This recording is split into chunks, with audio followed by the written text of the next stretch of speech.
মানুষের সমস্ত কিছু পরিবারের এবং বাড়ির বাস্তুদোষ এবং বাড়ির সমস্ত নেগেটিভ ভাইব্রেশন ব্যবসা বাণিজ্যে কারবারে এবং মানুষের যে কোনো কর্মস্থলে এগুলো সমস্ত বাড়ির ঘরের সমস্ত রুমে এবং বাথরুমে রাখতে হয়। কারণ এইসব নেগেটিভ পাওয়ার নেগেটিভ হাই স্পিড আত্মাগুলো মানুষ পাঠিয়ে দিয়ে মানুষের সাংসারিক জীবনে তাদের সমস্ত ইলেকট্রিক জিনিসপত্র নষ্ট করে দিতে পারে এবং মানুষের ক্ষয়ক্ষতি করে দিতে পারে, সব কাজে বাধার সৃষ্টি করতে পারে।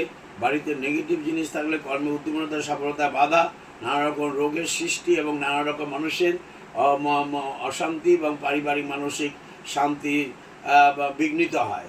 এই জিনিসগুলো রাখলে সমস্ত কিছু পরিবর্তন ঘটে যাবে। এই যে কালপুরুষ, এই আয়নায় মানি ক্ষমতা কি?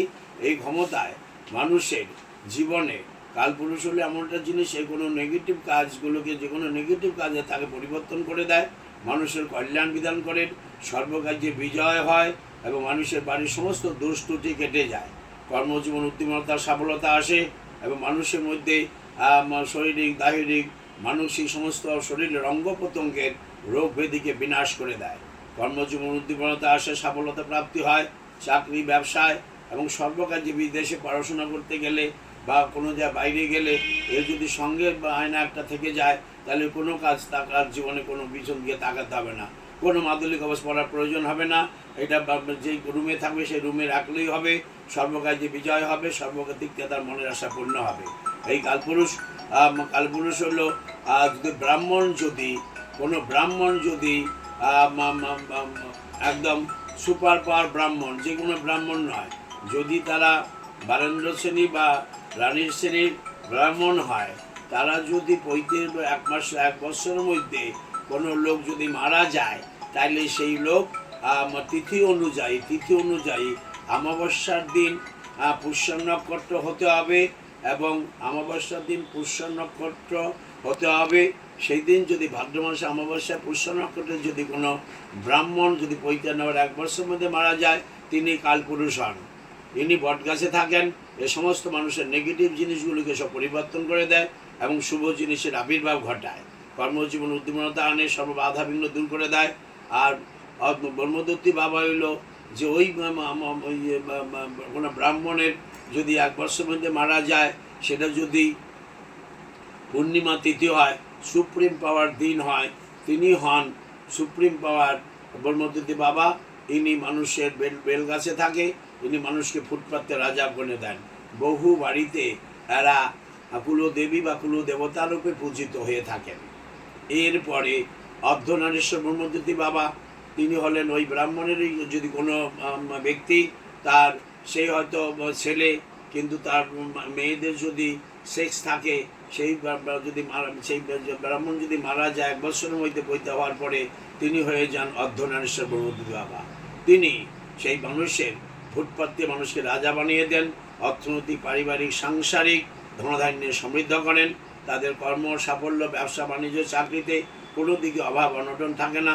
ছেলেমেয়েদের বিয়ে শাদী, চাকরি বাকরি, বাধা বিঘ্ন, ব্যবসা বাণিজ্যে কারবারে সর্বকার্যে বিজয় ধারণ করে থাকেন। এরপরে হইল সুপুরুষ আর কুপুরুষ, দুইজন একই সঙ্গে দোলনায় দোলে।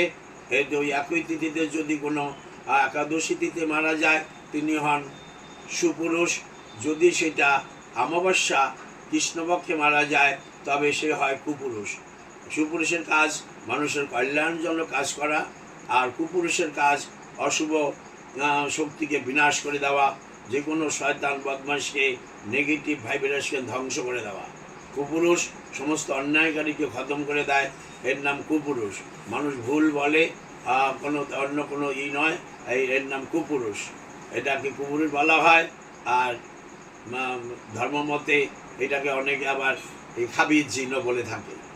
এবং এই জিন মানি হলো মানুষের স্পিরিট। সবাই সব তিথিতে হয় না, কিছু কিছু নক্ষত্র অনুযায়ী মারা গেলে সে পরিবারের কুপুরুষরা যদি তাদের পরিবারের কেউ যদি মারা গিয়ে থাকে, সে যদি বংশের যদি কেউ ভুলভ্রান্তি করে থাকে, সে যে অন্যায় করে সে সাজা পায় না, তার বংশধররা সাজা পেয়ে যায়।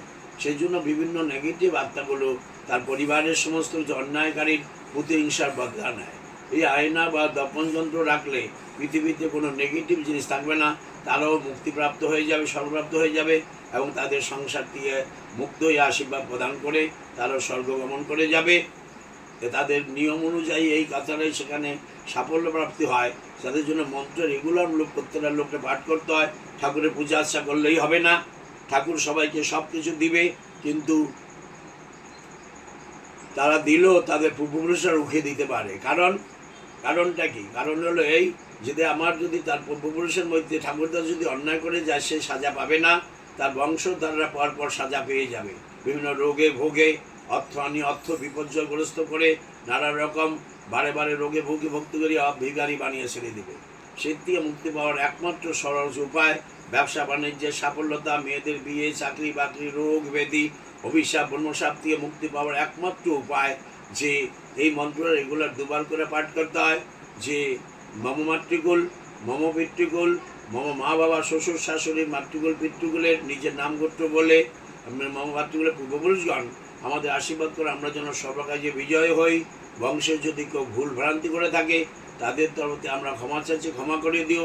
যদি পূর্ব 70 জন্মের কুকর্মের ফলে ব্রাহ্মণের ভুল ত্রুটির জন্য জানাকৃত অজানত বন্ধু বান্ধবের অভিশাপে ব্রহ্মশাপে বংশের যদি কোনো ব্যক্তি অপঘাতে মৃত্যু হয়ে থাকে, যদি সর্বভক্ত না হয়ে থাকে, বিষ্ণুর নাসিং কিলিং মন্ত্রের হুঙ্কারে অশুদ্ধ আত্মা গিয়ে ফাল্গু দেবীর চয়নে পড়ে, গয়াসুরীর আশীর্বাদে হৃদ গয়ায় পড়ে শুদ্ধ আত্মা হয়ে বৈকুণ্ঠে গমন করে বিষ্ণু পাদপদ্মে পড়ে বিষ্ণুর আশীর্বাদে পুনরায় অশুভজনী পরিবর্তন করে শুভজনী আবির্ভাব ঘটে, বংশে জন্মগ্রহণ করে